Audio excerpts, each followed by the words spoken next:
Covid protocol के नाम पर आजम खान के बेटे अब्दुल्ला आजम खान पुलिस से उलझ गए। उन्होंने कहा कि पुलिस ही गोली मार सकती है। नहीं चाहिए तो क्या पता आप ही के पुलिस वाले गोली मार दें। आपको कोई नहीं मिलेगा, आपको मैं मिलूंगा। हारूंगा मैं फिर भी नहीं। अरे मैं कब कह रहा तुम हारो? मैं हारूंगा फिर भी नहीं।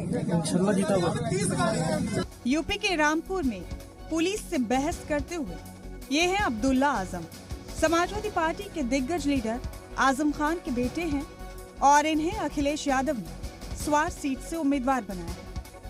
कल अब्दुल्ला आजम कई गाड़ियों का काफिला लेकर तशहीर करने निकले तो पुलिस ने कोविड प्रोटोकॉल का हवाला देकर रोक लिया। इस पर अब्दुल्ला आजम भड़क गए और कहा कि नहीं चाहिए पुलिस की सिक्योरिटी। क्या मालूम पुलिस ही गोली मार।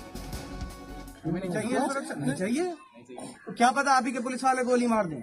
क्यों? आपने भैंस चोरी बकरी चोरी का मुकदमा नहीं किया? मारते हैं पुलिस वाले गोली। अरे साहब यूपी में तो इस टाइम पुलिस वाले ही मार रहे हैं। कहाँ नहीं मारी? कितने लोग फर्जी एनकाउंटरों में मारे गए नहीं पता आपको? पुलिस को इंतबाह देते हुए अब्दुल्ला आजम ने यह भी कहा कि चाहे जितना जोर लगा लो जीत हमारी ही होगी। आपको कोई नहीं मिलेगा, आपको मैं मिलूंगा। हारूंगा मैं फिर भी नहीं। अरे मैं कब कह रहा तुम हारो? मैं हारूंगा फिर भी नहीं। इंशाल्लाह जीता।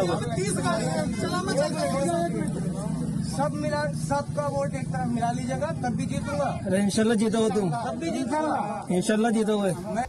पुलिस वालों के साथ अब्दुल्ला आजम की बहसबाजी का वीडियो खूब वायरल हो रहा है। ब्यूरो रिपोर्ट, जी मीडिया।